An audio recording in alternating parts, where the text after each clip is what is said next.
Salut à tous, bienvenue dans Fantasy Ballers, le podcast qui vous parle de Fantasy NFL. Toutes les semaines, on est là tous les mardis 21h15 et ce soir accompagné d'Aptine, comme d'hab, fidèle au poste, Bonjour. et d'Antoine. Comment vas-tu? Salut Marc, salut Laptine, salut à tous. On a décidé de faire venir Antoine aujourd'hui parce que entre les Packers, les Steelers, les Panthers, les Giants, etc., il nous fallait l'opinion de quelqu'un dont l'équipe gagne pour Oui. être sûr qu'on n'était pas aigri pendant le podcast. Donc on fait venir Antoine dont l'équipe est 2-0 et en pleine forme.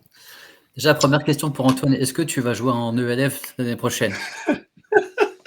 Non, pas du tout. Non, pas de commentaires à ce sujet. Non, en vrai, très honnêtement, non. Pas du tout. Retraite, bien méritée. Parfait les gars. Et ben aujourd'hui, on va parler de Week 2 qui a été un peu plus normal que la Week 1 hein, déjà. On commence à retrouver un petit peu les un semblant de normalité, même s'il y a eu encore des surprises, mais c'était pas autant le bordel que Week 1. Et ensuite, on va parler du waiver. C'est cette nuit, n'oubliez pas, il y a encore plein de blessures, donc plein d'opportunités. C'est tôt dans la saison, plein d'opportunités pour le waiver. Et ensuite, à la fin, on regardera un petit peu Week 3, le schedule. Quels sont les match-ups qu'on cible? Quels sont peut-être déjà des joueurs qu'on a envie de start ou de sit? Poto, il y a un match en ce moment. Ah, c'est PSG qui joue, non? Il y a plein de matchs. Aptine Ouais, il doit y avoir Les plein de champions, il y matchs. a plein Ouais. de- Aptine a essayé discrètement de faire décaler le podcast. J'étais assez. Il Non, n'y je avait pas demandais, moyen. je demandais pour avoir une audience rêvée, mais écoute, on va juste avoir des Exactement. Il y commentaires. aura peut-être un peu moins de monde que les soirs d'avant. On va avoir les commentaires du foot dans le commentaire du podcast, mais c'est parti. Y a pas Exactement, de- exactement. Et donc, du coup, bah, on va commencer avec les tops et flops de Week 2. D'ailleurs, je vois que j'ai fait la moitié du travail et pas la deuxième moitié parce que j'ai oublié de changer les joueurs. Euh, les Je joueurs me en photo. disais, il est Ouais. vachement bronzé, Daniel Jones, aujourd'hui. Donc ouais, ignorer Tyreek Hill et Joe Burrow. Mais les tops et les flops. Et Aptine, qu'est-ce que tu as retenu de Attends, Week mais 2? il y a rien de bon dans ton graphique. Jamar Chase, c'est Non, pas le graphique est pas Bureau. bon. Le graphique est pas bon. En fait, j'ai fait la moitié. J'étais en catastrophe, en train de repartir du taf. Je devais faire les photos et puis j'ai oublié. Donc le texte est correct. Quelques D'accord. grosses perfs, quelques très mauvaises. Pas aussi mauvaises que la semaine dernière où l'équipe des flops accumulait 6 points à elle toute seule. Là, c'est quand même 27. Mais ouais, Jamar Chase, qui n'est donc pas en photo, pour ceux qui nous regardent. Jamar Chase, c'est la deuxième fois en 2 semaines qu'il est dans cette équipe all flop.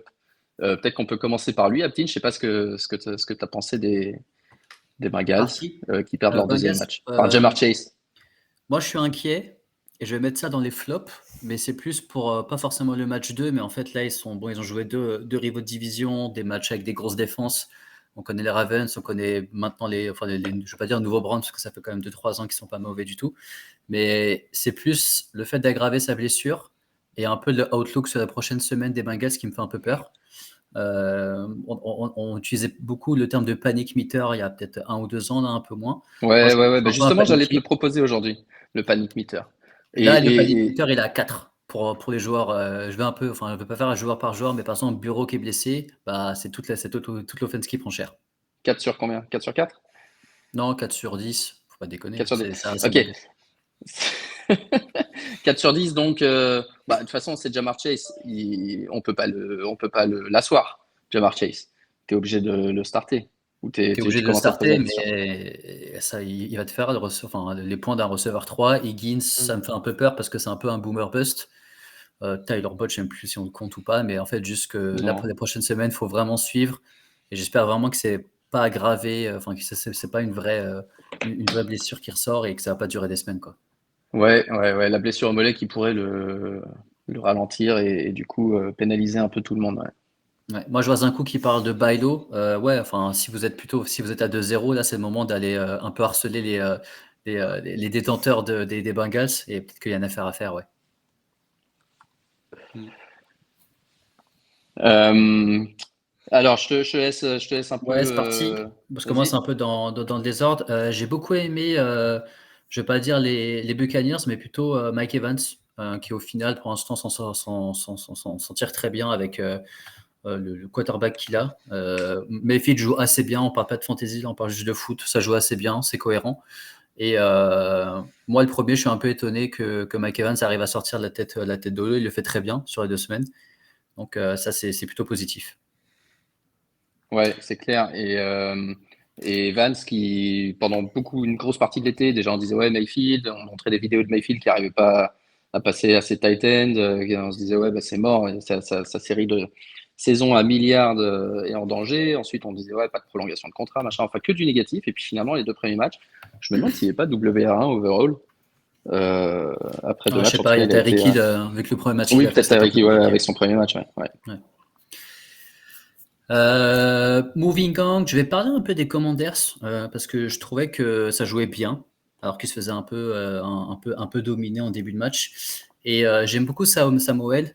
Et enfin, je trouve ça cohérent. Je trouve que ça joue plutôt bien pour un rookie, enfin pour un deuxième année qui avait pas beaucoup de vue de jeu l'année dernière. Même si Howell faisait un peu partie, je m'en souviens, des gars que j'avais mentionné, que j'avais plutôt bien aimé en tape l'année dernière. Mais bon, après, ça voulait strictement rien dire parce que pas du tout un avis, tu sais, vachement tranché sur les prospects qui arrivent en NFL.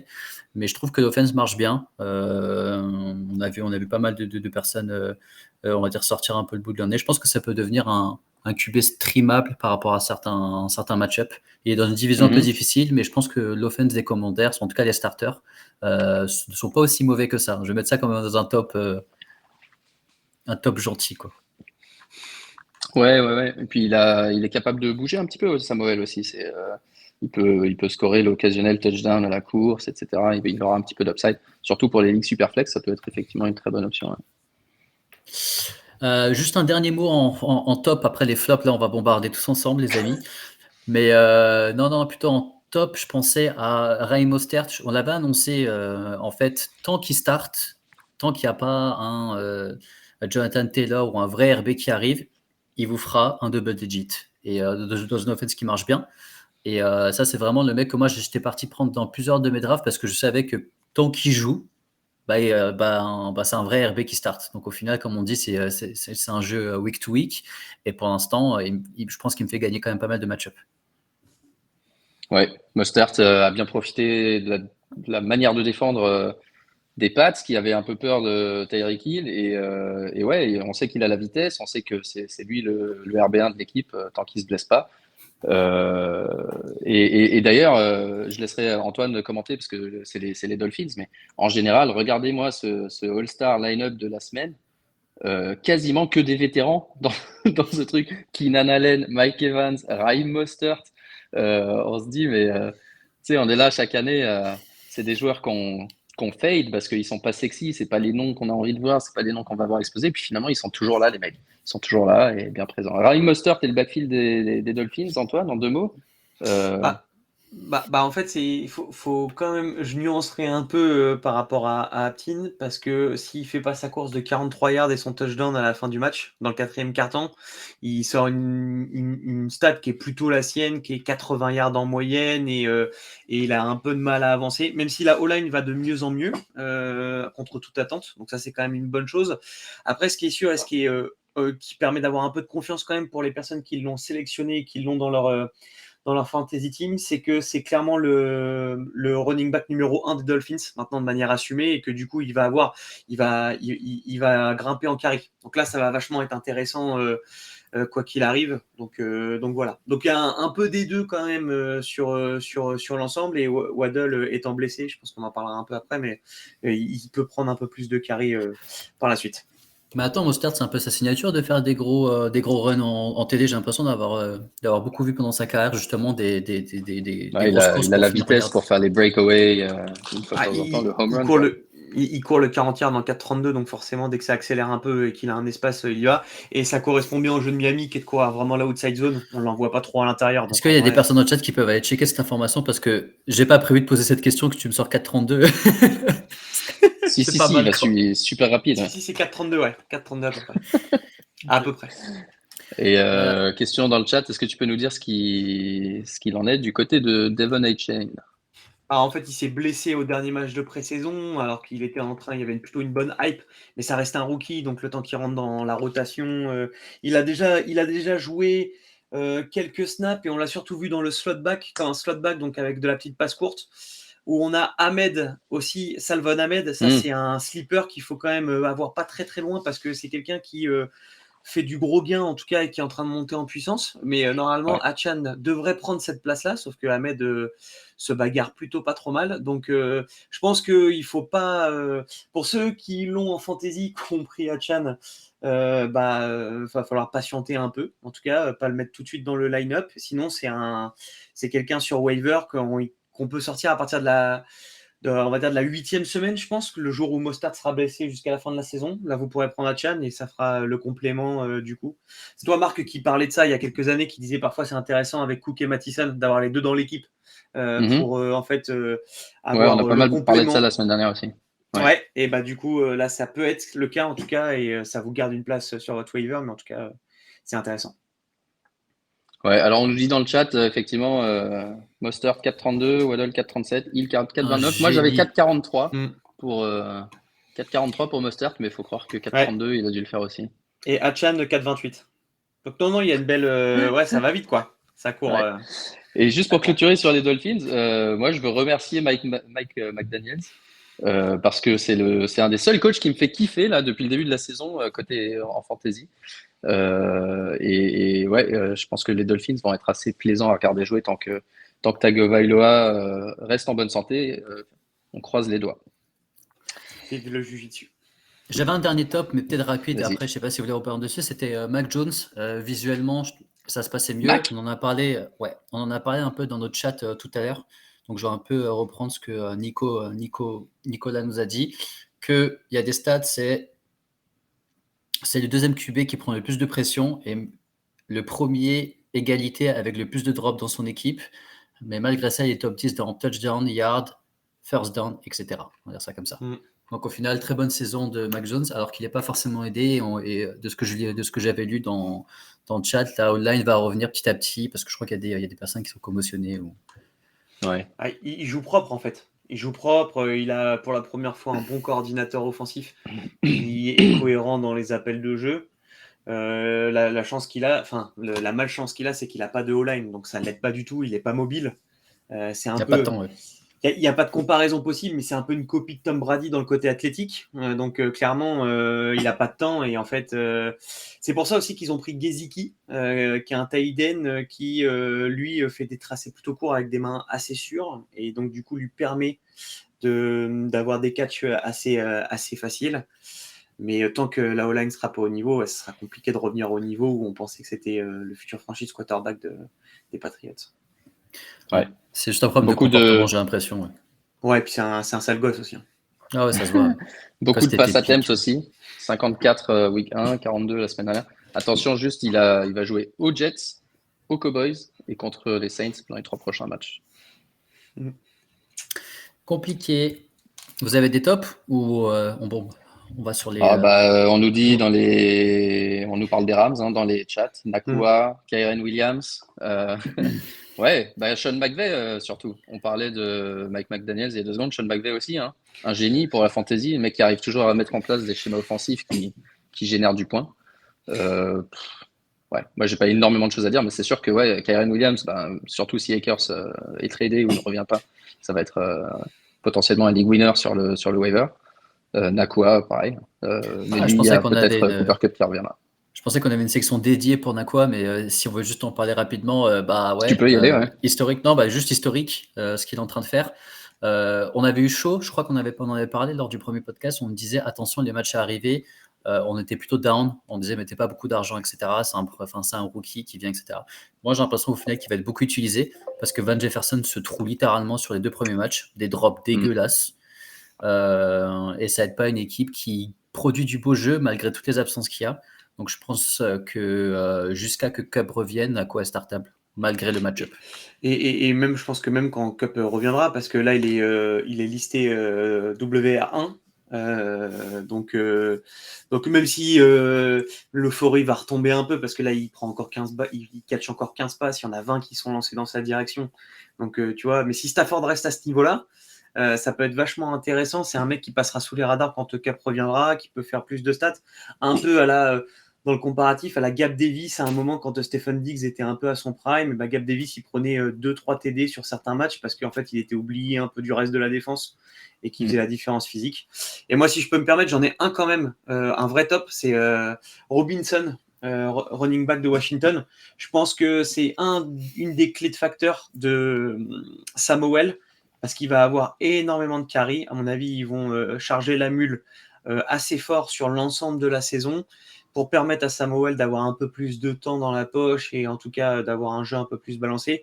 Et donc du coup, même s'il ne fait pas beaucoup de yards par course, il va quand même engranger, et donc du coup, ça peut être quand même une bonne value à avoir dans son équipe. Ouais. Un des vrais workhorse au sol. Et puis surtout, cette année, impliqué un petit peu plus dans le jeu de passe, alors qu'on attendait Antonio Gibson. On savait que le jeu de passe du running back à Washington avec le nouveau coordinateur offensif serait intéressant. Et on pensait à Gibson. Pour le moment, c'est plutôt Robinson qui en profite avec encore 42 yards sur deux réceptions la semaine dernière. Et puis, il va jouer toutes les third down et les first and goal. Donc, en fait, ça fait un peu penser à Zeke Elliott l'année dernière, en fait, qui rentrait juste pour amener son gros beat pour faire un yard. Et hop, il prenait le touchdown et c'était réglé. Donc, c'est un peu la même chose. C'est clair. Ok, est-ce qu'on passerait au flop? Parce qu'effectivement, il y en a un certain nombre encore. Il y en a plein. Moi, je vais commencer par Kyle Pitts. Plus, en fait, on en avait déjà un peu parlé, donc on va pas passer 1000 ans dessus. Desmond Ridder est clairement pas bon. Je parle vraiment en tant que QB passeur ou des personnes qui peuvent un peu faire briller l'équipe, qui courent un peu, qui fassent des stats fantasy, même si franchement, c'est vachement. Enfin, moi, je trouve assez trompeur parce que j'ai un peu passé du temps sur le match. C'est vraiment. Enfin, moi, je trouve qu'il est vraiment un cran en dessous de tous les QB. Ouais. Mais vraiment, en fait, visuellement, c'est horrible. Après, Atlanta joue extrêmement bien. Ils ont une bonne défense. Ils ont un monstre maintenant dans leur backfield. Mais franchement, c'est chaud, quoi. C'est chaud. Et Kyle Pitts, je crois que je vais le dire même à tous les podcasts. Peut-être à un moment, ça va arriver au GM des Falcons. Mais franchement, c'est juste un crime de faire ça, quoi.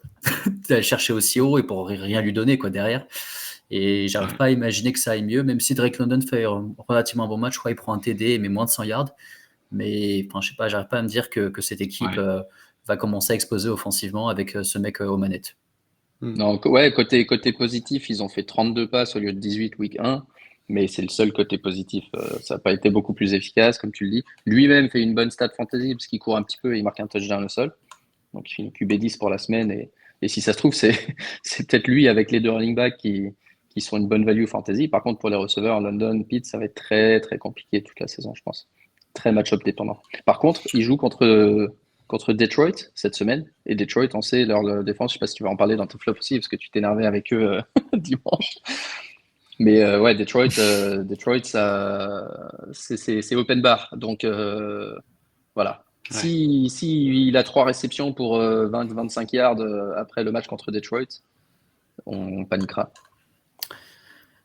Moi, je suis déjà en panique totale, mais je Panic meter, justement. Panic meter sur Kyle Pitts. Kyle Pitts, je suis à 8. 8 sur 10. 8-9. Enfin, franchement, j'arrive pas à me dire que ça va bien se passer, quoi. Et en plus, il le cherche même pas, en fait. C'est-à-dire qu'il essaye même pas de forcer une passe vers Kyle Pitts. C'est que vraiment, il a zéro lecture. Je crois que c'est son collègue Austin Hooper qui a plus de targets, non? Ouais, et surtout, il court 10 fois dans le match. Excuse-moi, Austin Hooper, je dis une connerie. Jonnu Smith. Ouais, mais même au-delà de ça, en fait, heureusement pour les Falcons qu'il y a Bijan Robinson, parce que sinon ça serait quand même compliqué, alors que le staff est plutôt cohérent. Et moi, je suis d'accord avec Aptin sur les Lions. C'est une équipe quand même qui ce week-end a fait du garbage time, alors qu'elle avait juste 10 points d'avance, et elle a dit bon allez, vas-y, on les laisse revenir, on fait tourner le chrono et ça va bien se passer. Et Jared Goff a fait Jared Goff, et voilà. Mm-hmm. Une erreur qui coûte très cher. Ouais. Il en a pas fait beaucoup quand même. Non, c'est vrai. Jets, L'offense des Jets, on Oui. s'en doutait. Moi, je faisais encore partie des personnes de me dire non, il peut pas être aussi nul que ça, Wilson. Et en fait, je crois qu'il est juste vraiment nul. Et là, il faut vraiment qu'ils aillent chercher un free agent, même un Carson Wentz, qui tu veux, qui fera bien mieux que ce que Wilson propose. Donc là, du coup, tout le monde en pâtit. Il joue contre Dallas, qui est sûrement l'une des 3 meilleures défenses. Enfin, non, peut-être la meilleure défense et peut-être une des 3 meilleures équipes globales. Ok, c'est dur de marquer, mais en fait, si tu veux, c'est toute l'utilisation de ton offense qui perd son sens quand tu commences à faire trop d'erreurs. Et en fait, là, c'est par exemple un Breece Hall, je crois qu'il a eu 4 ou 3 touchés de ballon. Et en fait, un mec qui fait plus de 100 yards la semaine dernière, on se dit, ah bah finalement, ils vont plus jouer au sol parce que justement, Zach Wilson, il est rincé, etc. Et en fait, on lui donne 4 balles. Quel carré, ouais. Ouais. Après là, moi je trouve, là je te trouve dur quand même parce que oui, il fait pas un bon match, il lance 3 interceptions qui sont hyper évitables. Tout. Moi je pense que c'est le week où il digère tout ce qui vient de se passer. Il sort quand même un match contre les Bills où il les fait un peu déjouer, même si les Bills n'ont pas du tout été fameux, mais il les fait déjouer un peu. Nathaniel Hackett fait ce qu'il a fait quand il était à Denver, c'est-à-dire qu'en fait il force comme s'il avait un QB passeur au lieu de faire tourner avec Brissot et Dalvin Cook. Dalvin Cook, il fait un week-end cata. Donc, tu vois, moi, j'attends de voir sur 1 ou 2 matchs. Et puis, Dallas, c'est quand même très costaud en défense. Enfin, Micah Parsons, ça va être difficile de l'arrêter cette année. Donc, il n'a pas pris des sauts de confiance non plus sur l'ensemble. Tu vois, ça s'est pas très bien goupillé. Donc, j'attendrai de voir encore au moins une ou deux semaines avant de me dire, tiens, j'active Jameis Winston, par exemple, qui pourrait largement faire le taf et peut-être sauver la saison. Quoi. Patriots, Chiefs, prochain match. Patriots et Chiefs, ouais. Chiefs, ça va être compliqué parce qu'ils ont pour moi, c'est Patriots qui est compliqué. Trevor Lawrence. Moi, c'est Patriots qui est compliqué. Match de division, Patriots, ils ont quand même une défense qui est quand même plutôt solide. Ouais, et puis les Chiefs, ils ont complètement éteint Trevor Lawrence et toute l'offense de Jacksonville. Donc, Ouais, 2 matchs compliqués. C'est sûr que Dallas, si on regarde les Giants, la branlée qu'ils ont pris week 1 aussi, et le point mort de leur offense, bah ouais, c'est peut-être Dallas aussi, mais c'est sûr que c'est pas super rassurant pour toute l'offense des Jets, notamment Breece Hall, Garrett Wilson, etc. D'ailleurs, Breece Hall et Cook, à eux deux, là, ils sont là dans le Hall Flop. À eux deux, ils totalisent 0,7.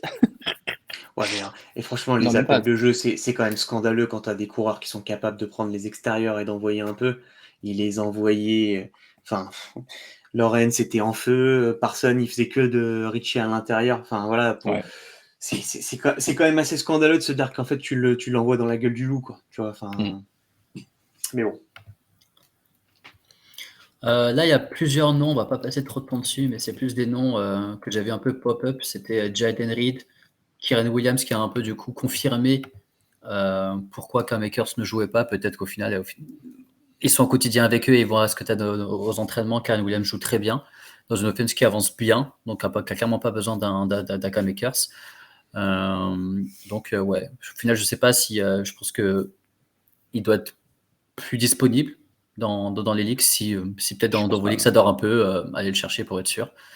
Et Jaden Reed, je pense qu'il faut l'avoir aussi. Voir si c'est qu'un passage, parce qu'on sait que Watson va revenir bientôt, mais quand même prendre de TD et montrer des mains sûres, alors qu'on sait que les receveurs des Packers sur les 2 dernières années, ça drop. Peut-être que c'est peut-être lui qui va éclore en numéro 1, parce qu'il n'y a toujours pas de vrai numéro 1, et ça, je reste un peu bloqué là-dessus. Ouais, on attend le retour de Christian Watson quand même pour voir comment la hiérarchie se présente à ce moment-là, mais effectivement, ça va être difficile à prévoir cette offense de semaine en semaine, je pense. Ouais. Ça va être une Jordan Love pas mal d'ailleurs. Ouais. Des Packers, Jordan Love, efficace. Je crois qu'il y a 6 TD, 3 TD par match. Ouais. Un peu dans le même genre que Rodgers. Je trouve qu'il n'envoie pas beaucoup de yards, mais c'est toujours relativement propre et il y a des TD. 6 touchdowns, pas d'interception. Moi, j'avais quelques autres noms dans le positif. DeAndre Swift, qui a fait un énorme match jeudi soir après avoir pratiquement pas porté le ballon. Donc là, je pense pas qu'après ce match-là, même si c'est les Eagles et qu'ils sont toujours un peu imprévisibles avec leur utilisation de running back, je pense que d'abord, ils sont obligés de de faire jouer un peu plus DeAndre Swift. Alors, il n'aura pas 28 carries tous les soirs, il n'aura pas un usage rate de malade, mais plus que week 1, ça c'est sûr. Et que du coup, ça condamne définitivement Rashad Penny jusqu'à ce qu'il y ait une blessure, à mon avis. Et l'autre, dont je voulais avoir votre avis, c'était TJ Hawkinson dans ce même match. TJ Hawkinson qui est le receveur 2 des Vikings, une offense à la passe qui est assez prolifique. Et il a pris le dessus là sur les 2 premiers matchs en termes de target, en termes de disponibilité pour Cousins devant les autres receveurs Jordan Addison et KJ Osborne.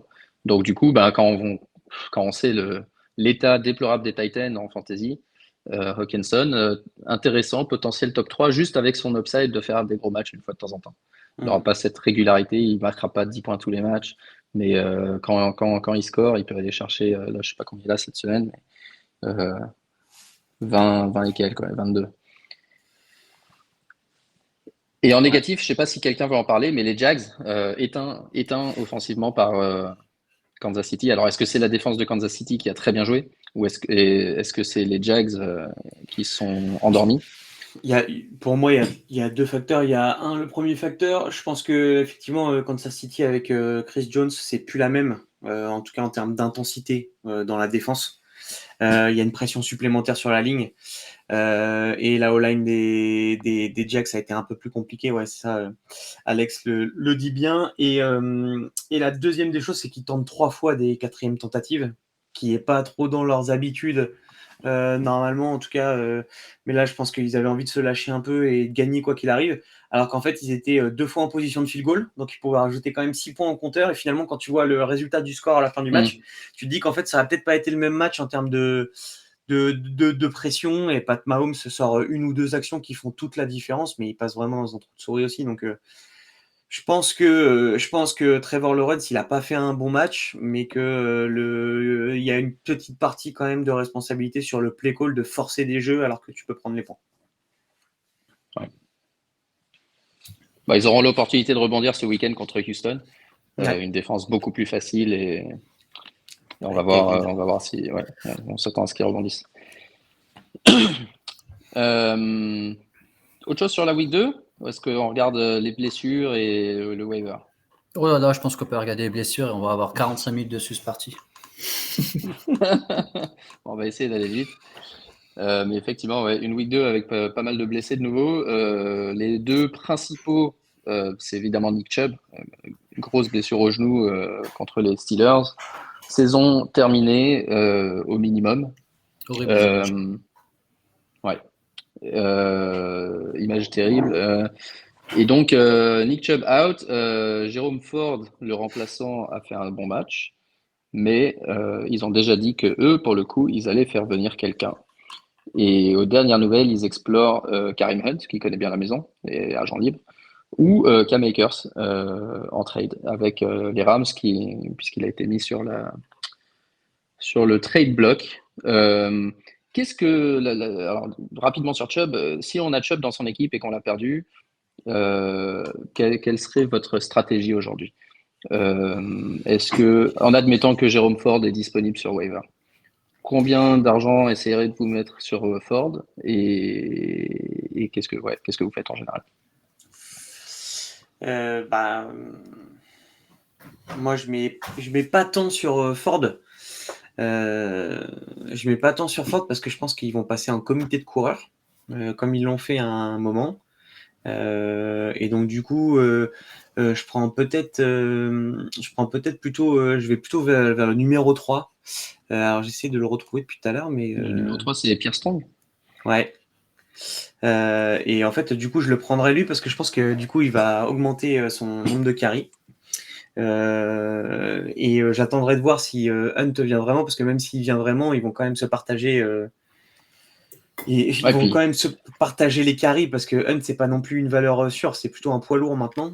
Donc, c'est pas du tout le même profil que Chubb. Que Chubb, non, c'est sûr. Alors que justement, Strong et Ford, ils ont la vitesse de pointe pour le coup. Hunt, il vient, j'imagine qu'il aura besoin, même s'il s'entretient en dehors, il aura besoin de quelques semaines pour monter en régime. Akers, au moins, il connaît pas l'offense, mais a priori, il est prêt. Mais dans les deux cas, ouais, je pense que ça va mettre un petit peu de temps. Après, je te rejoins sur le fait que Ford, je mettrai pas 70% ou 100% de mon budget restant sur lui, comme je l'ai vu sur Twitter pendant la journée. 15-20%, ça paraît un peu plus raisonnable.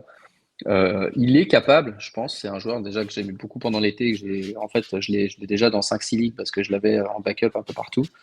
Il est capable de faire des bonnes stats fantasy, mais comme toi, je pense pas qu'il aura un rôle à la Chubb avec 20-25 carries par match. Ça, Ouais, je pense que ça sera dur. En plus, il s'est pas entraîné. Enfin, même s'ils disent qu'il est resté un peu healthy, je le sens. Je pense que ça sera quand même compliqué, en fait, mine de rien. Aptine, toi, si tu avais un Chubb dans ton équipe, qu'est-ce que tu fais?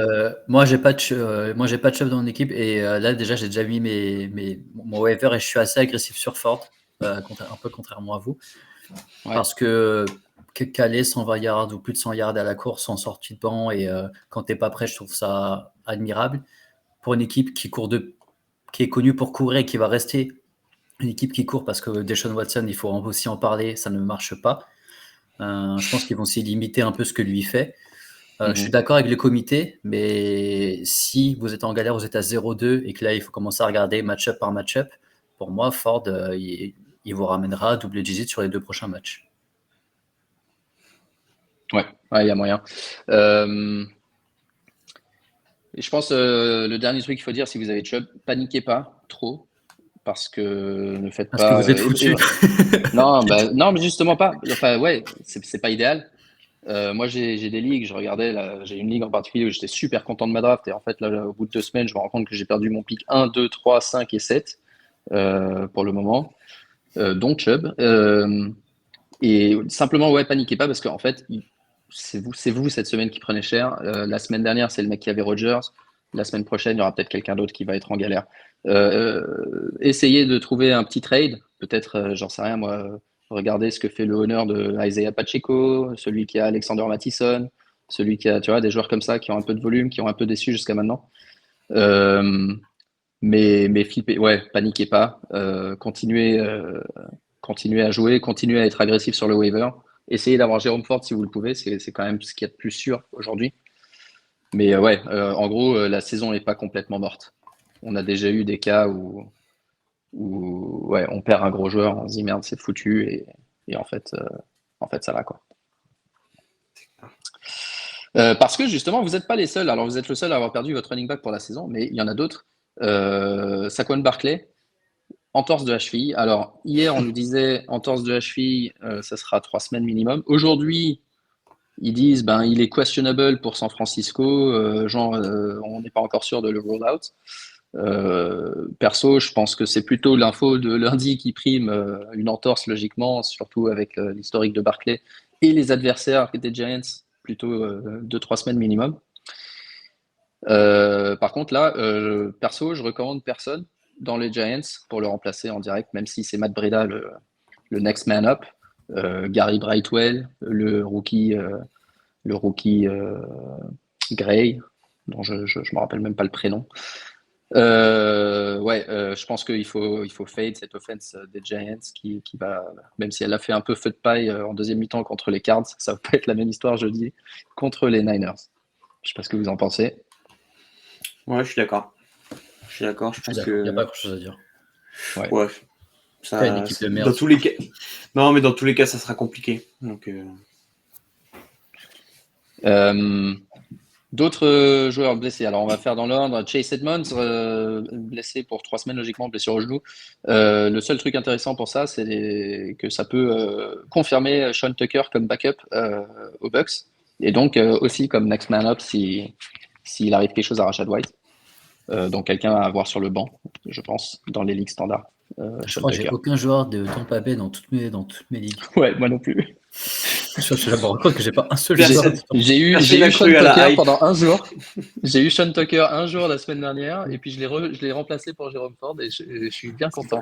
C'est fou. Personne ne croit à la hype Baker Mayfield, ni même à la hype de quoi que ce soit. C'est dingue.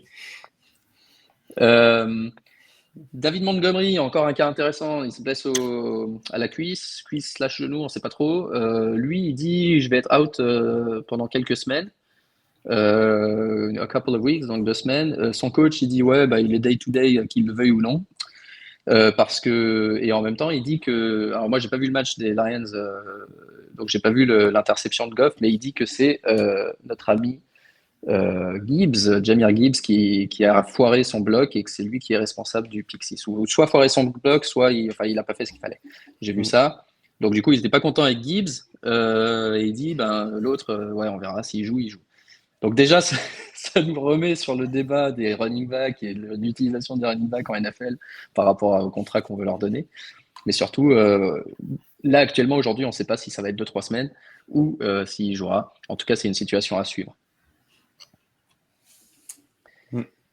Des blessures moins graves, peut-être une semaine. Commotion pour Anthony Richardson, qui avait fait un super début de match avec 2 touchdowns, mais il se blesse sur le deuxième. Et c'est déjà la crainte qu'on avait après week 1, cette durabilité avec son style de jeu où il fait rien pour se protéger, en gros.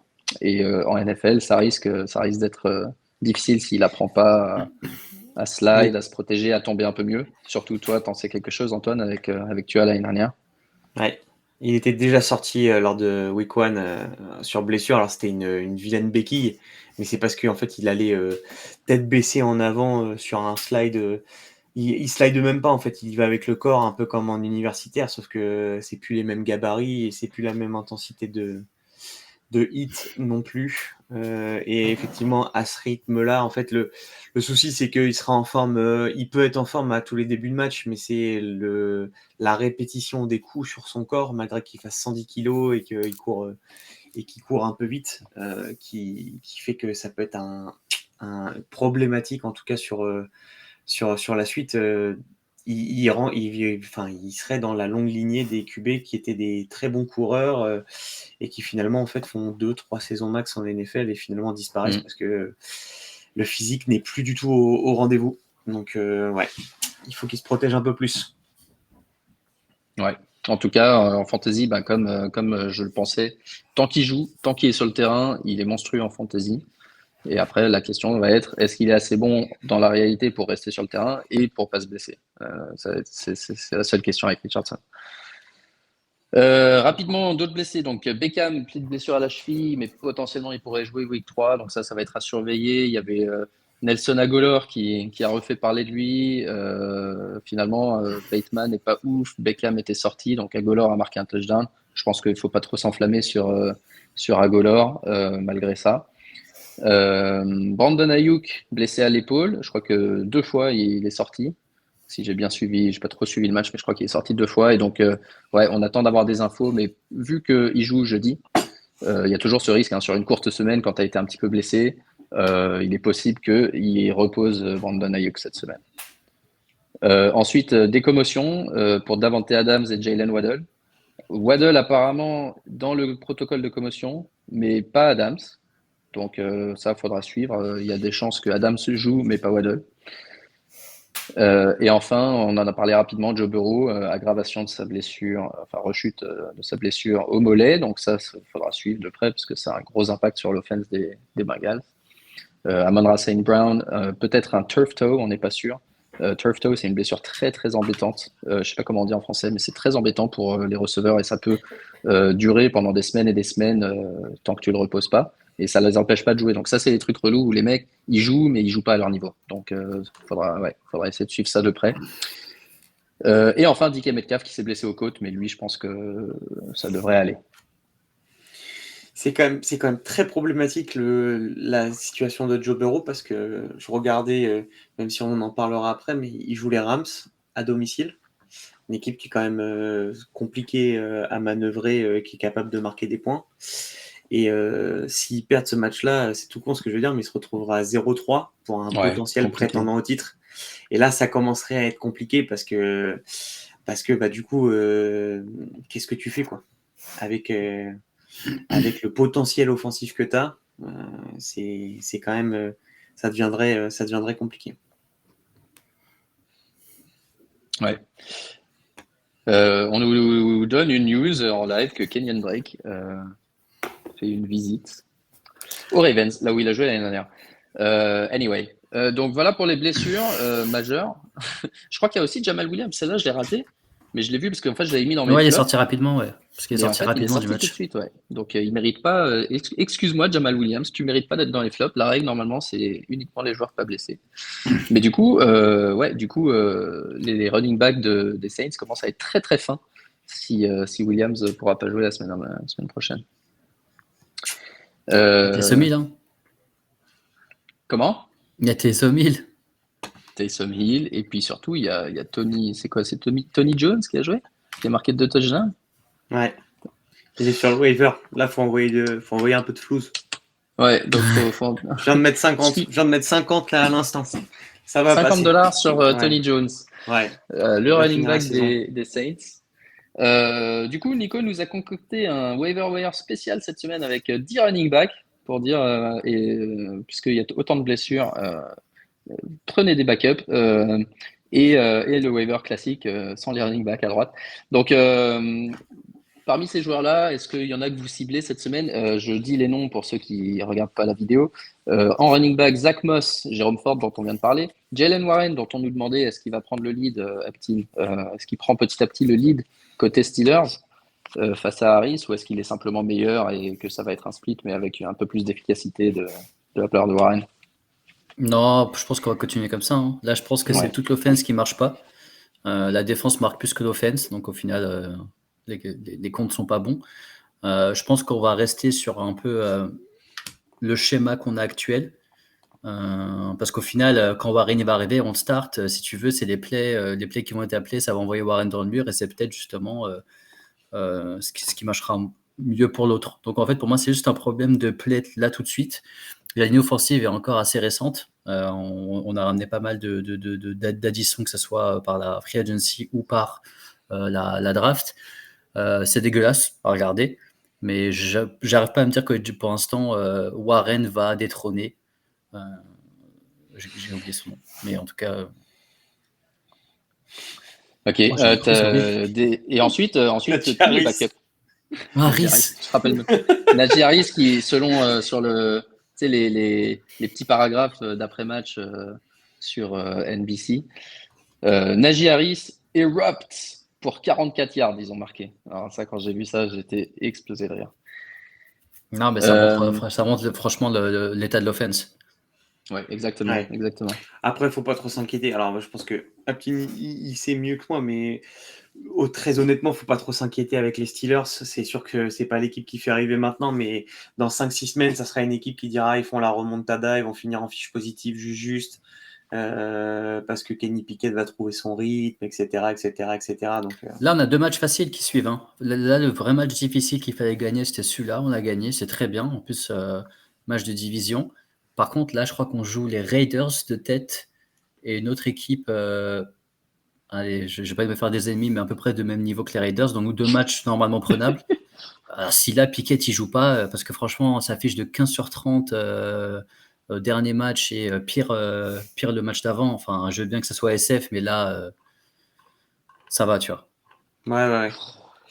Oui, c'est sûr. C'est sûr. Les Houston, Steelers, vous jouez les t'as de la Texans. chance. Vous jouez les Texans. Ouais, t'as de la chance, c'est Houston. Ouais, bon, ça va, Ouais. ça va. Bah, si vous perdez contre Houston, oui, ça va commencer à être compliqué quand même. Ouais. On est à 1, tu sais, comme ça, on était à 0,15. Non, c'est sûr. D'autres running back rapidement, bah, du coup, toujours les backups, hein. Comme j'ai dit, Matt Breida, mettez pas trop d'argent dessus, mais ça vaut le coup de l'avoir parce que lui, pour le coup, il va starter, je pense. T'as Jay Spears, Craig Reynolds. Si Montgomery est blessé, ben Craig Reynolds est le numéro 2, potentiellement numéro 1 pour les plays où ils veulent pas envoyer Gibbs. Et les 2 mecs des Saints, Tony Jones et Kendry Miller, qui devraient faire ses débuts. Vous voyez quand même pas $50, hein, ça vaut pas le coup. Hein. Mais, non, tous ces mecs-là, c'est des gars, ouais, si vous en avez 1, 2, c'est cool. Ça, c'est des mecs que tu vas checker après les waivers. Si quelqu'un y a touché, tu le prends gratuit. C'est ça. Parce que franchement, là. Par contre, moi, je serais pas aussi serein sur, mais c'est que mon avis sur Moss à Indiana, parce que je pense que le fait que ça soit Gardner Minshew qui prenne le lead de l'attaque, ça va envoyer plus de passes que prévu. Et donc, du coup, je suis pas aussi serein que c'est le top waiver. Moi, je partirais plutôt, si il y avait un choix à faire à l'intérieur de tout ça, je partirais plutôt sur Chandler ou Spears à Tennessee, parce que force est de constater que Derrick Henry, il a plus le mojo sur l'ensemble, et qu'ils vont peut-être chercher à faire un peu différemment dans les prochaines semaines pour brouiller un peu les pistes. Et donc, du coup, sur 2-3 semaines d'affilée, Spears, ça peut être une bonne solution sur l'ensemble. Ouais, effectivement, c'est celui qui a plus d'upside. Moss, le seul truc positif, c'est qu'il a joué 100% des snaps en running back. Donc, y compris à la réception. Et le seul avantage d'un QB comme Minshew par rapport à Richardson, c'est que il va pas essayer de créer lui-même au sol et plutôt peut-être passer justement à son running back qui a eu 4 réceptions cette semaine. Mais effectivement, si tu regardes le calendrier des Colts, j'aurais pas mis forcément Moss en 1. Hein, Nico, si tu écoutes, parce qu'il doit jouer Baltimore, les Rams, Tennessee, Jacksonville et Cleveland. 5 grosses défenses dans les 5 prochains matchs. Quelques autres options aux autres postes, parce que finalement, il y a des receveurs aussi qui sont intéressants cette semaine, quelques receveurs qui sortent. Josh Reynolds. En fait, si tu t'appelles Reynolds et que tu joues pour les Lions, ajoutez-le. Josh Reynolds, on pensait peut-être Marvin Jones, mais c'est Reynolds qui profite de l'absence de machin, Jameson Williams, hein, qui mange. Est-ce que vous avez vu ce qu'il mange, Jameson Williams, sur Twitter? Vous avez raté ça? Non. Cherchez si vous nous suivez et que vous entendez ça. Cherchez Jameson Williams la semaine dernière, enfin une espèce d'assiette qui nous montre. Je préfère ne même pas la décrire. Il faudra mieux que vous la regardiez. Tank Dell et l'offense à la passe des Rockets, j'allais dire. Ça y est, je commence à m'embrouiller. Des Texans. Des Texans, parce qu'on dit du mal des Texans, mais vu que leur défense est pourrie et que CJ Stroud a l'air pas trop mauvais, l'offense à la passe des Texans, elle a plein d'opportunités. Tank Dell, Nico Collins, si par hasard il est dispo, CJ Stroud même, peuvent être des bonnes options pour vous. Par contre, pour les running backs, c'est un peu plus compliqué. Et il ne faut pas paniquer sur CJ Stroud pour la simple et bonne raison que c'est peut-être l'une des meilleures values que vous pouvez avoir en fantasy, parce que l'équipe est cata, clairement, sur plein Donc, de il va devoir points. passer à mort. Et en fait, il va avoir énormément de garbage time, parce que à la mi-temps, ça sera déjà potentiellement plié. Et oui, ça a l'air bien sale ce qu'il voulait manger, l'artiste. Et du coup, il va avoir énormément de garbage time dans le 3e et la fin du 4e quart-temps, et donc du coup beaucoup plus d'opportunités, comme ce week-end par exemple, ce qui s'est passé, où il lance 2 touchdowns, et en fait finalement après c'est la magie de Twitter, hein. Tout le monde dit il a fait un match incroyable, il a été solide de tous les instants, il a lancé quand même plus de 200 yards, vraiment il confirme, alors qu'il y avait je sais plus combien à 0 parce qu'il a déjà pris 7 sacs. Donc voilà, le seul truc qui peut être peut-être compliqué pour lui, c'est peut-être une blessure à prévoir, parce qu'il me fait un peu penser à la situation de Joe Burrow quand il arrive aux Bengals, où il n'y a pas de ligne offensive, tout le monde est blessé, c'est compliqué, et en fait il va être obligé de jouer et de donner son corps un peu à la science, et ça peut être complexe. Ouais. Les leaders en pass attempts après 2 matchs, c'est Mac Jones 96, Stafford avec 93, et ensuite CJ Stroud et Kirk Cousins qui ont 2 défenses minables. Et donc, eux, ça va vraiment continuer parce qu'ils vont avoir des scripts où ils sont obligés de faire des passes tout le temps. Panic Meter, Aptin sur Damon Pierce, 7 sur 10. Punaise. Mais en vrai, t'as raison. Moi, j'aurais été même plus dur. J'aurais peut-être mis même 9 sur 10, parce qu'en fait, on le voit plus. Tu sais pourquoi j'ai pas mis 9? Parce que j'ai l'impression que l'année dernière, il avait très mal commencé. On s'est dit, en plus, il est chez Houston, il va jamais courir et faire des points dans une équipe qui se fait laminer à tous les matchs. Et pourtant, c'est à ce moment-là qu'il a commencé à faire ses scores, etc. Donc je me dis, c'est le delta, tu vois. Je me dis peut-être que... C'est vrai. À surveiller, effectivement. Cool. Et ben les autres noms, trouvez-les sur. Et si Nakua il est disponible, allez-y. Si Nakua est disponible, allez-y. Alors Si là, ouais, Kyren Williams est disponible, allez-y. Vous avez été beaucoup. Quelques joueurs à drop, parce qu'on parle toujours de waiver, et je trouve qu'il y a un truc dont on ne parle pas assez. Les waivers, c'est qui dropper, parce que ça, c'est toujours très, très, très difficile. Alors, je vais vous donner des noms, et vous me dites si vous voulez dropper, ou si oui ou non, en gros. Antoine va se faire à cause de dire Je l'ai même pas dans mon drop. Alors, je l'ai même pas drafté. Donc, Ouais, Rashad Penny pour ces joueurs-là. Cam Akers. Je garde. je garde. Je Tu garde, gardes mais il dans sert à l'espoir rien qu'il dans soit ton roster. tradé Quoi. quelque Alors, part. non, mais il sert à rien encore pendant 2 semaines. Par contre, il va finir dans une équipe où tu vas voir qu'il va aligner les stats et tout le monde va se dire, tout le monde Bah, l'aura droppé juste avant. Et moi, je commence à vraiment me poser la question s'il est juste pas ouf, quoi.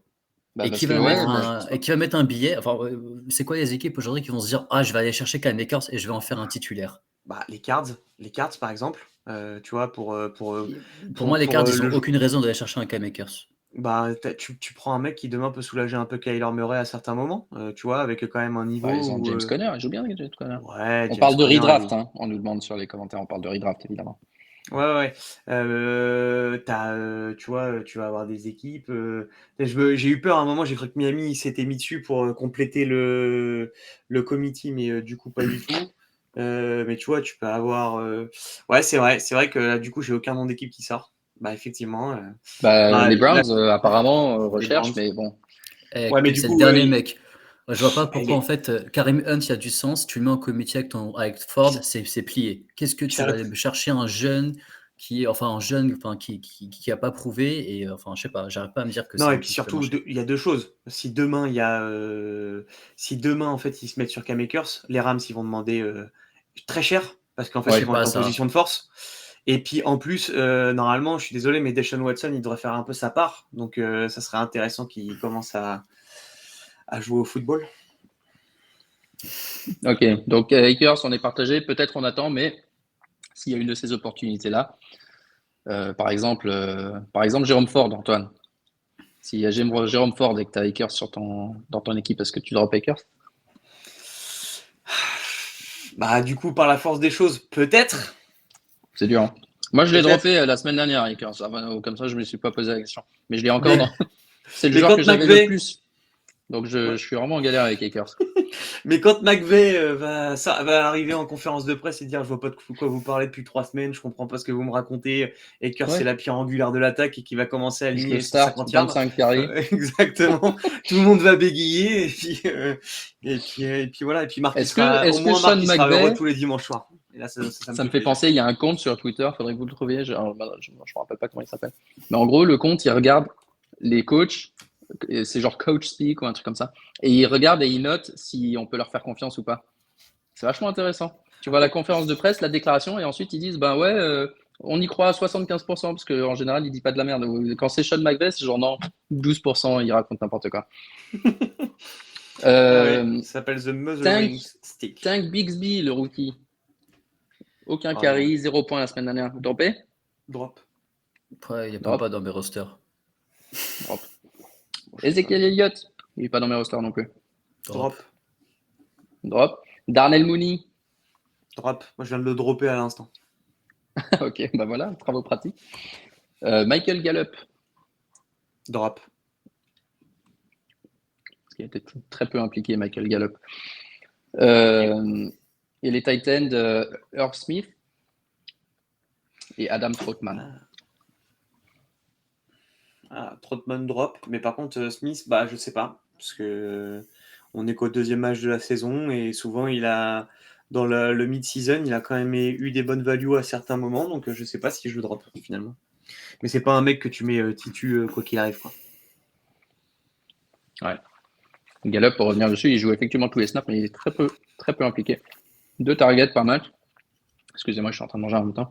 Et 2 targets par match, tu as l'impression que l'offense de Dallas, c'est un coup, dis-nous ce que tu en penses. L'offense de Dallas, c'est soit Tony Pollard, soit CeeDee Lamb, soit éventuellement les Titans autour de la red zone, et personne d'autre actuellement. Donc c'est pour ça que si on peut libérer peut-être une place avec Gallup, qui par ailleurs est un très bon joueur de football, mais s'il ne rapporte rien en fantasy, compliqué. Et moi je rajouterais un joueur. Je sais que ça va faire un peu débat, donc c'est ça qui m'intéresse. Je trade dans ma situation actuelle. Je suis à 0-2 dans quasiment toutes mes ligues, donc c'est que c'est en train de bien se passer pour Mais l'instant. qui l'a invité, lui? Non, je suis à 2-0 dans une ligue, mais sinon le reste, je suis à 1-1. Enfin, c'est assez compliqué. Et du coup, je me pose la question de comment booster. Si vous aussi vous posez la question, comment booster avec de la value assez rapide. Et donc, du coup, moi, je serais prêt à trade Isaiah Pacheco maintenant.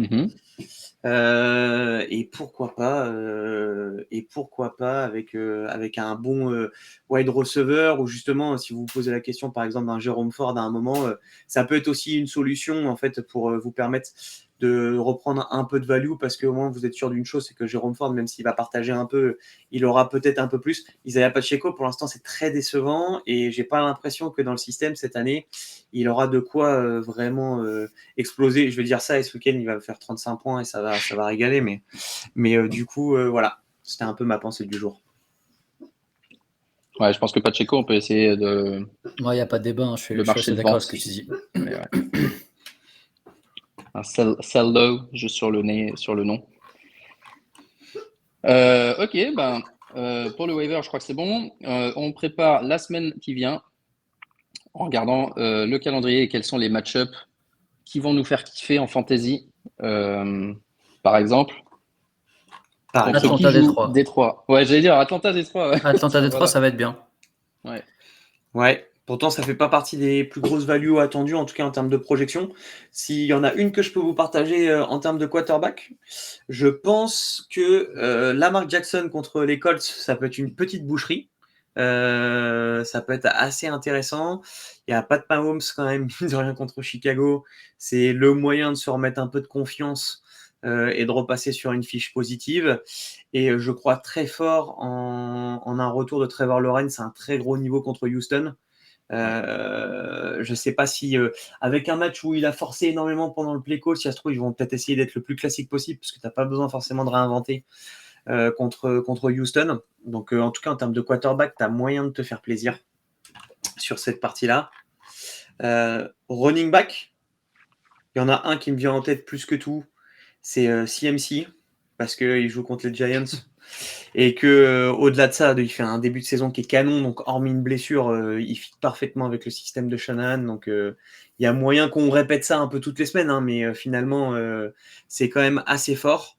Tony Pollard. Attends, McCaffrey, il a eu, je crois, j'arrive pas à cliquer sur son truc, mais j'ai vu que Mitchell, il a pas porté le ballon. Enfin, il a eu quasiment 100% des snaps, McCaffrey, dans ce match. Hein.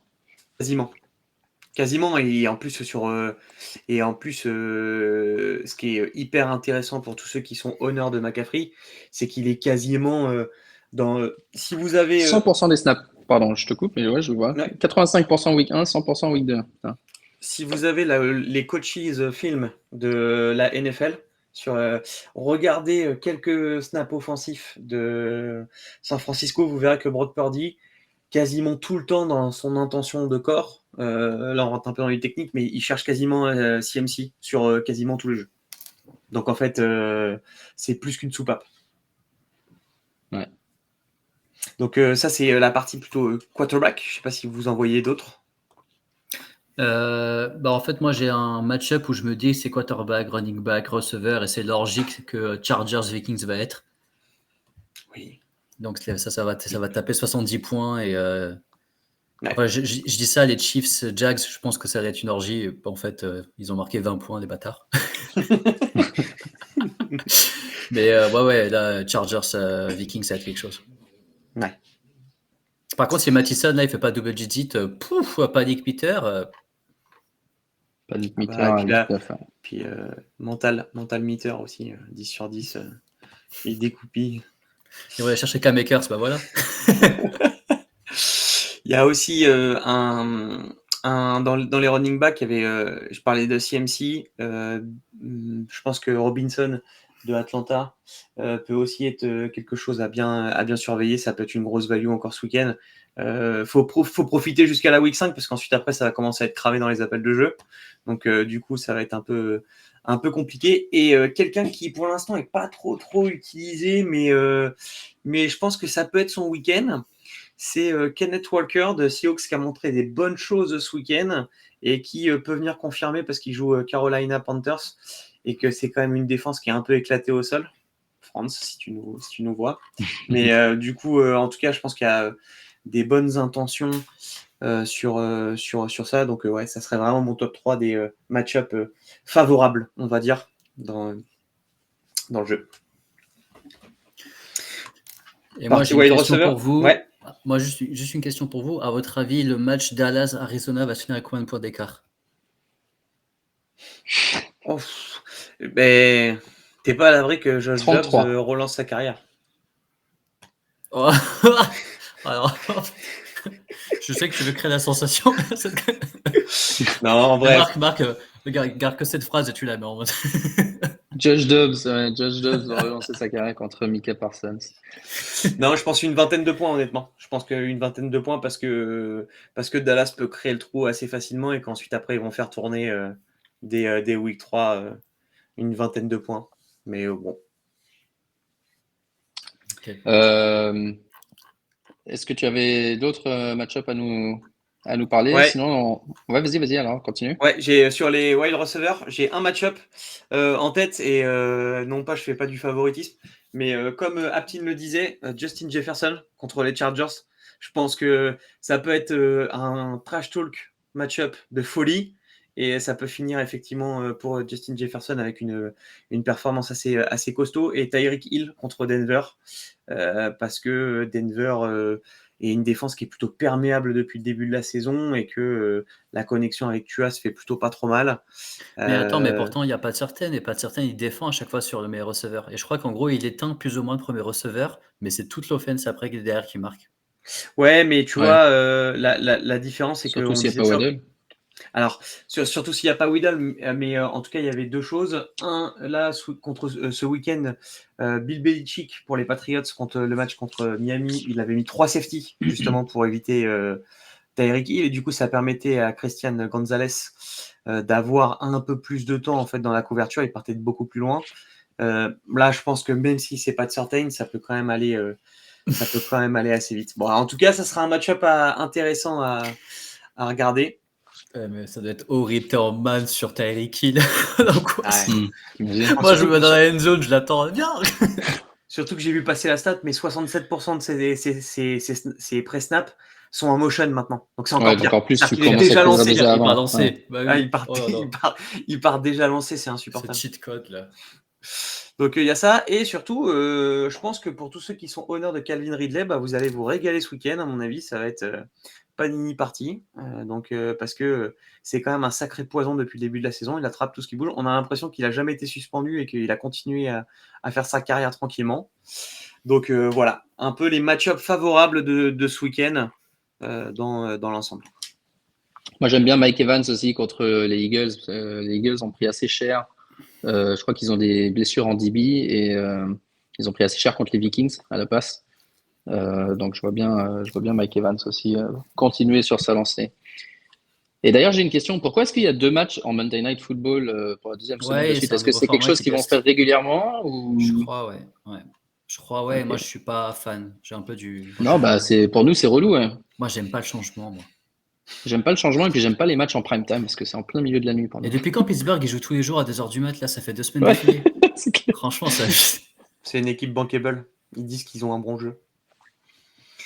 Non, mais en vrai, moi je suis très français. J'aimerais bien que tous les matchs soient à 19h parce qu'après je me couche trop tard. Et ça me casse les couilles. Pardon. Ouais. Ok. Avant de se quitter, excuse-moi, t'avais d'autres match-up ou... Non, j'ai plus d'autres match-up parce que sinon après tu peux Alors, passer quand même sur tous les top joueurs. Mais ouais, bah ouais, c'est clair. Avant de se quitter, on a quelques questions. Alors, je vais vous les poser et puis on va pouvoir y répondre. Alors, la première, puisqu'elle était dans le chat. Scénario, si 4-32, vous êtes, Mostert. si vous êtes à 0-2, c'est pas un quiz, c'est juste des questions Oh situationnelles. merde. Si vous êtes à 0-2 en galère, est-ce que vous acceptez Lockett et Gibson en échange de votre Austin Eckler? Non. Moi non plus. ah, Ah, lui, il est Tu vois, vraiment en Antoine, galère, c'est pour Antoine. ça que bah, c'est pour ça que t'es à 0-2 partout, mon bah gars. ouais. Non, mais il y a une chose qui me ferait hésiter, c'est que la santé de Austin Eckler, je sais pas s'il est blessé depuis le début de saison et c'est un truc qui va traîner un peu et il est pas parti pour faire la même saison que l'année dernière, même si comment dire, Justin Herbert il envoie un peu partout. Par contre, Lockett, c'est une valeur sûre encore cette année. Et Gibson, au bout d'un moment, il peut partager un peu avec Robinson. Donc, en fait, c'est pas un si mauvais trade que ça, surtout si vous êtes à 0-2. Mais si vous n'êtes pas à 0-2, non, je suis pas sûr. Ouais, moi, mon problème, c'est pas que c'est pas équitable, parce que ça l'est certainement, c'est surtout que je vais quasiment jamais, sauf dans des très rares cas, échanger un joueur contre deux en fantasy football. En basket, je veux bien, mais en fantasy football, faut essayer de garder ses stars. Ensuite, on avait des questions sur Twitter. La hiérarchie des WR, des receveurs chez les Rams, à votre avis, comment elle se situe? Nakua en 1 aujourd'hui. Nakua 1, large. Atwell, parce que Atwell 2. on le voit pas beaucoup, et Van Jefferson 3. Parce que c'est... Moi, je mettrais même Higbee avant Van Jefferson. Ouais. Là, tout de suite. Ouais, c'est vrai. Et quand Cup revient, est-ce que Nakua serait le deuxième plus targeté, ou est-ce qu'il prend un peu un rôle en dessous, Non, je pense inférieur? Moi, je pense que la hiérarchie, elle sera Cup en 1, Nakua en 2, et Atwell potentiellement en 3, qui peut partager avec le tight end. Moi, je mettrais du coup Higbee en 3 au retour de Cup. Pour moi, c'est vraiment Atwell qui prendra cher. Par contre, Nakua startable jusqu'à la fin de l'année. Limite, je pense que ça peut être même plutôt positif en gain long ou TD, parce que du coup, Cup, il va vraiment aspirer 2 joueurs. Et là, Nakua, il fait ses stats, mais il fait ses stats sur que des petits yardages. Et enfin, c'est des screens souvent et tout. En PPR, c'est un monstre, ou ça va devenir un monstre. Mais si tu veux, pour l'instant, je me dis qu'il n'a pas les espaces parce qu'il va commencer à avoir receveur numéro 1. Ouais. Mais je pense que c'est justement encore assez positif malgré le retour de Cup. Ok, on a d'autres questions. Il y en a un qui en a posé 3. Cheese Time sur Twitter. Première question, que pensez-vous de Judy? Faut-il le bench ou a-t-il des chances de se reprendre? Jerry Moi, je Judy qui a fait un bench match tant que un je vois pas peu médiocre. Moi, je bench tant que je vois pas une certaine connexion avec Wilson. Ouais. Moi, je suis pas sûr qu'il y ait un jour une connexion avec Wilson, mais du coup... C'est pourtant bizarre, hein, parce qu'en fait, moi, je trouve que dans son jeu, il est quand même assez proche. Attention, on prend des pincettes, mais un peu proche de Lockett, qui était limite la target de Wilson. Donc moi, en fait, je suis pas sûr de comprendre ce qui se passe. Il a joué beaucoup blessé, mais là, il faut quelque chose de secret, quoi. Et je pense qu'il a vraiment littéralement 4 semaines pour montrer qu'il y a quelque chose. S'il n'y a rien, c'est foutu, quoi. Ils peuvent même le trader, je pense que... En deuxième moitié de saison dernière, il avait fait des bonnes perfs. Il avait fait WR1 contre Kansas City, WR3 week 18 contre les Chargers. Mais moi, le problème, c'est pas tant de jeudi. Enfin, c'est pas tant de jeudi parce que je pense que c'est un top wide receiver. Hein. Je pense que tu mets avec un. Moi, c'est plus le quarterback. Moi, c'est les prestations de Wilson. Là, il lance 300 yards de ce week-end, mais c'est quand même assez compliqué. Tout est un peu bafouillé. Alors oui, il fait 300, hein, mais c'est quand même compliqué. Et la ligne offensive qu'il espérait tant finalement est pas du tout au rendez-vous pour lui. Il a plus son jeu de jambes d'avant, donc il a du mal à sortir des situations compliquées. Donc moi je sais pas en fait finalement si ça va perdurer dans le temps, à voir. Mais je peux peut-être largement me tromper. Okay. Dire qu'il y avait la triplette jeudi, CeeDee Lamb, et que c'était Ruggs, je crois. On s'est dit, ils vont tout arracher, etc. Et je pense que Jeudy était peut-être le meilleur receveur en termes de technicité. Et je pense qu'il va avoir la meilleure carrière. Et il fait rien, quoi. Bon, l'autre, il fera rien parce qu'il est en prison, il fait ses yards tranquille dans sa cellule. Mais en fait, je pensais pas qu'il y avait un si grand écart entre CeeDee Lamb et Jeudy en termes de carrière 3 ans après. Ouais. Ah, c'est décevant, Jeudy, parce qu'on voit le potentiel en plus. On voit le potentiel et puis il ne se réalise pas. Normalement, il est censé être dans le tiers d'Avante Adams, des Keenan Allen en termes de route. Devonta Smith, CeeDee Lamb, etc. Mais en termes de... je pense que la meilleure chose qui peut lui arriver, c'est méchant pour tous les fans des Broncos, c'est d'être trade ou de relancer sa carrière peut-être dans une autre franchise où en fait il partira peut-être pas wide receiver numéro 1, mais peut-être numéro 2 et finalement il reviendra On parlait des Ouais. Patriots dans notre chat. Pour moi, il y aura un peu de sens, Ouais. tu vois, parce que ça va directement lâcher Justin Jefferson. Pourquoi pas les prendre de meilleurs comme ça, c'est réglé. Mais pour moi, si tu prends un Jeudy qui n'arrive pas à performer dans son équipe et tu es prêt à lâcher quelques trucs, un peu de défense par Ouais. exemple, parce que je crois qu'ils sont un peu light, les Denver, pourquoi pas, quoi. Ouais, complètement. Complètement. Les autres questions, on y a plus ou moins répondu pendant l'épisode. Déjà, la hype de Zach Moss est-elle vraiment durable? Je crois que ça, on a dit durable. Ça dépend ce qu'on veut dire par la hype. Mais oui, il sera le RB1 tant qu'il n'y a personne d'autre. Il fera pas forcément. Je sais pas combien il a fait de points la semaine dernière, mais il est surtout durable parce que les autres sont nuls, quoi.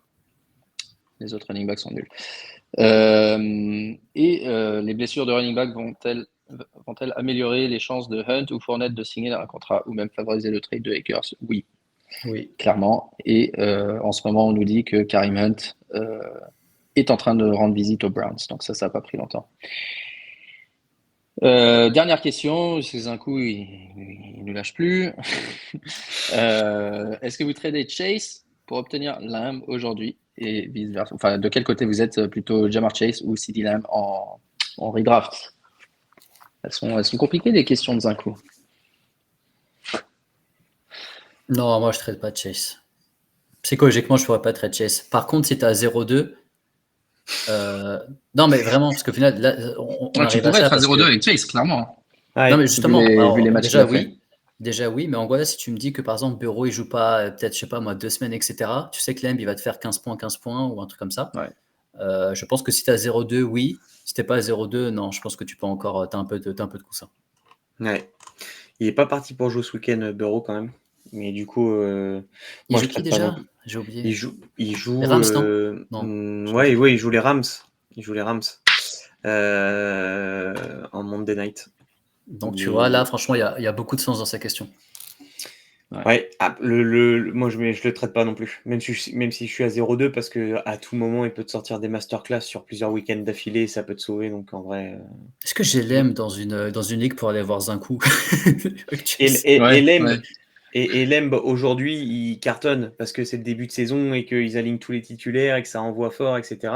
Et quand ils vont commencer à faire un peu de load management à certains moments, ça pourra peut-être perdre un peu en valeur. Alors, pas des Clippers, load management. Oh. Ah, Non, mais pour le coup, tu vois, je suis pas trop d'accord parce que justement, c'est dans ces matchs-là où tu passes plus du tout par la course. Et qu'est-ce que tu vas aller justement forcer sur un CeeDee Lamb ou des trucs comme ça, tu vois? Comme tu dis, en fait, là, les 2 premiers matchs qu'ils ont eu et peut-être les prochains matchs qui vont suivre, et les mecs, ils vont se faire atomiser. Je ne vois pas CeeDee Lamb faire tous les snaps. Franchement, ils vont le manager, ouais, mais pendant le match, tu vois. ouais, mais je le vois encore moins week 11 donner sa vie, tu vois, pour. Ça dépend. Ouais, faut voir. Ne- Après, franchement, ils ont tellement une bonne équipe qu'ils vont peut-être jouer la bye week tu vois. Donc, franchement, Ouais, week 11, complètement. Complètement. Ça, c'est vrai aussi. Voilà, c'est le tour des questions sur Twitter. Je crois que c'était tout ce qu'on nous avait demandé. cool. Donc du coup, il ne reste plus qu'à vous souhaiter une très bonne semaine. Faites vos waivers ce soir. Ouais, Faites 50 balles sur Ford. 50 balles sur Ford. Faites C'est fait. vos pronostics. Tu fais les pronostics, Antoine, ou t'oublies? T'es pas assez assidu pour ce genre de truc, toi. Non, non, Tu t'es inscrit?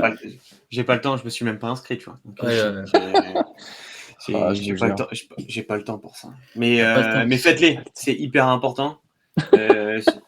Et ouais, et Lucho, Pour la on pourra en communauté, parler. faites vivre un peu le Faites gagne-pain vivre cette de. communauté, Faites vivre exactement. cette communauté, faites vivre un peu le gagne-pain de Marc. Voilà, s'il vous plaît. Donc, Gagne-pain, t'es gentil. faites, C'est plutôt ce qu'il faut sur les pick'em et c'est un battez poste à Lucho surtout. dépense plutôt, hein. C'est pas, Oui, oui, on va c'est pas vrai. faire croire aux gens que c'est du Ouais. gagne-pain.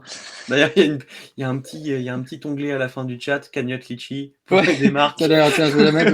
Regardez, si jamais vous voulez nous faire un petit support, hein, parce que c'est loin d'être notre gagne-pain. Regardez le QR code qui s'affiche sur votre écran avec tous nos liens et dessus il y a une cagnotte Litchi. Vous pouvez faire un petit don pour histoire que je puisse m'acheter un café une fois de temps en temps quand même. Mais déjà, t'as une someone scan de QR code, ouais, c'est moi.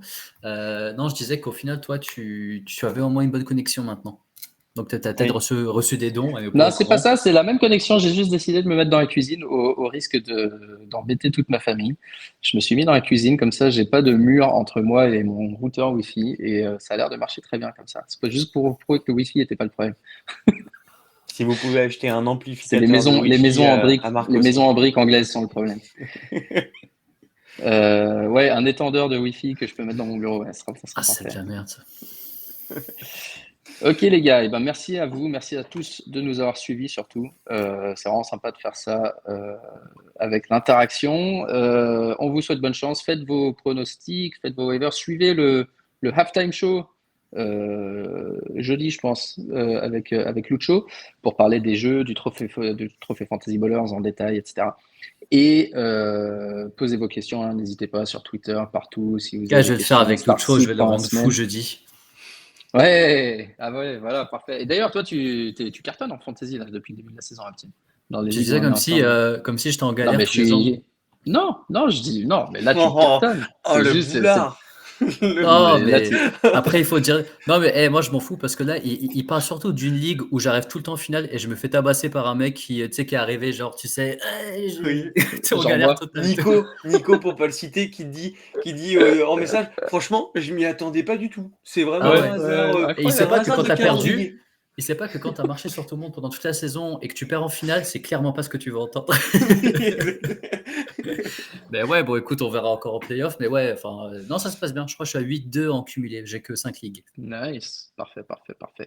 Eh ben, bonne semaine, les gars. Et on se voit, on se tient au courant et on se voit pendant les matchs. Sur Twitter, moi, c'est @lucho_bogos 95. Oui. Exact. @AEMAGJ.